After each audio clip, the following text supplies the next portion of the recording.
उत्तराखंड के पिथौरागढ़ में इस वक्त हम मौजूद हैं पाताल भुवनेश्वर गुफा के सामने। इस गुफा की खासियत यह है कि ये त्रेता युग में मौजूद थी, उसके बाद द्वापर में भी इस गुफा का उल्लेख मिलता है और इससे पहले कलयुग की अगर बात करें तो 822 में शंकराचार्य जी ने इस गुफा को खोजा था। उसके बाद चंद राजाओं को इसकी जिम्मेदारी दी गई, जिन्होंने भंडारी परिवार को इसकी देखरेख के लिए नियुक्त कर दिया। और अब टीवी ट्यूब अमेजिंग वर्ल्ड इस वक्त गुफा के मुहाने पर है।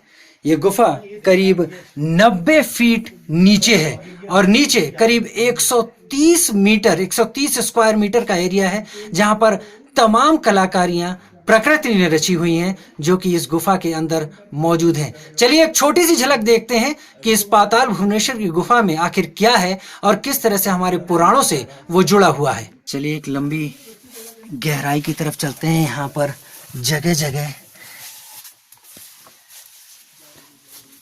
जंजीरें लगा दी गई हैं जिससे कि लोग नीचे जाते वक्त फिसले नहीं।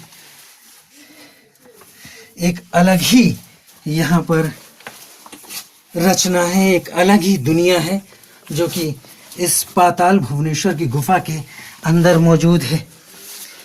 उत्तराखंड के पिथौरागढ़ में गंगोलीहाट कस्बे से करीब 14 किलोमीटर दूर ये गुफा मौजूद है। इस वक्त हम 90 फीट गहरी इस गुफा में आगे बढ़ते जा रहे हैं।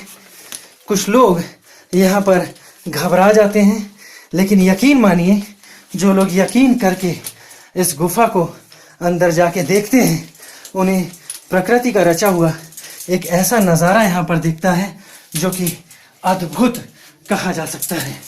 हम धीरे धीरे इस गुफा के अंदर जा रहे हैं और आप देख सकते हैं कि हम इस वक्त जंजीरें पकड़ के कितना नीचे आ चुके हैं।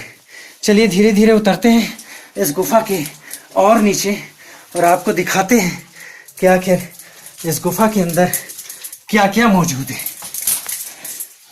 कहते हैं कि यह गुफा त्रेता युग में सबसे पहले राजा ऋतुपर्णा ने खोजी थी। राजा ऋतुपर्णा की खोज के बाद ये गुफा लोगों को पता चली और उन्होंने फिर इस गुफा को यूं ही रहने दिया, क्योंकि माना जाता है कि यह गुफा आदिदेव शिव की गुफा है। यहाँ पर स्कंद पुराण का इस गुफा का स्कंद पुराण में उल्लेख मिलता है। तो आप मेरे साथ चलते चलिए। टीवी ट्यूब अमेजिंग वर्ल्ड आपको लिए जा रहा है उस गुफा के अंदर, जो गुफा इस वक्त आपके सामने है। इस गुफा के नीचे आते हैं तो सबसे पहले शेषनाग की आकृति यहाँ पर दिखाई पड़ती है।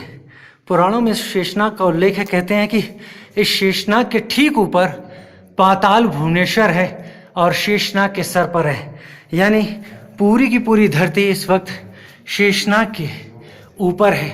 ये जो आप देख पा रहे हैं यहाँ पर, ये कहते हैं कि ये शेषनाग के जहर की थैली का ये जगह है और बाकी ये शेषनाग के यहाँ पर दांत बने हुए हैं। अब यहाँ से आगे चलते हैं तो कहते हैं कि ये शेषनाग की रीढ़, ये पूरी शेषनाग की रीढ़ है। और अगर यहाँ इसको देखते हैं तो ये कहते हैं गणेश जी का धड़ है और ऊपर ये ब्रह्म कमल है, जहाँ से अमृत लगातार गिरता रहा। और जब शिव जी ने गणेश जी का यहाँ धड़ अलग कर दिया था तो फिर उसके बाद यहीं से गण गए थे और एक हाथी का सर लाए थे। तब तक के लिए इस धड़ को जीवित रखने के लिए ये ब्रह्म कमल लगातार अमृत गिराता रहा था। अब गुफा का ये हिस्सा भी अपने आप में खास है। ये कुछ अमरनाथ गुफा की तरह लग रहा है, जिसमें से ऊपर से लगातार पानी की बूंदें नीचे टपक रही है। हालांकि अमरनाथ में बर्फ है, लेकिन यहाँ पर लगातार पानी है और पत्थर का बना हुआ है और ठीक उसका एक रूप यहाँ पर मौजूद है। कहते हैं यहाँ पर सभी भगवान उसी रूप में विराजे हैं, यानी पाताल भुवनेश्वर में पूरी कथा, पूरी सृष्टि पहले ही बना दी गई थी। ये जो लिंग आप देख पा रहे हैं, ये करीब करीब अमरनाथ के शिवलिंग जैसा है, हालांकि वहाँ पर उसके ऊपर बर्फ जमी हुई होती है। और इसके साथ यहाँ पर ये 5 बद्री आपको दिख रहे हैं। यहाँ विष्णु है, कुबेर है, लक्ष्मी है, गरुड़ है और ये यम है। तो ये 5 बद्री हैं और इसके साथ यहाँ पर ये केदारनाथ जी का दर्शन आपको दिख रहा होगा। ये ठीक उसी तरह से पिंडी रूप में है जैसा असल केदार में है। पाताल भुवनेश्वर की इस यात्रा में टीवी ट्यूब अमेजिंग वर्ल्ड अभी आपको इतना दिखा रहा है। दूसरे अंक में आगे की और जानकारी देगा। देखते रहिए, लाइक करते रहिए, सब्सक्राइब कीजिए टीवी ट्यूब अमेजिंग वर्ल्ड।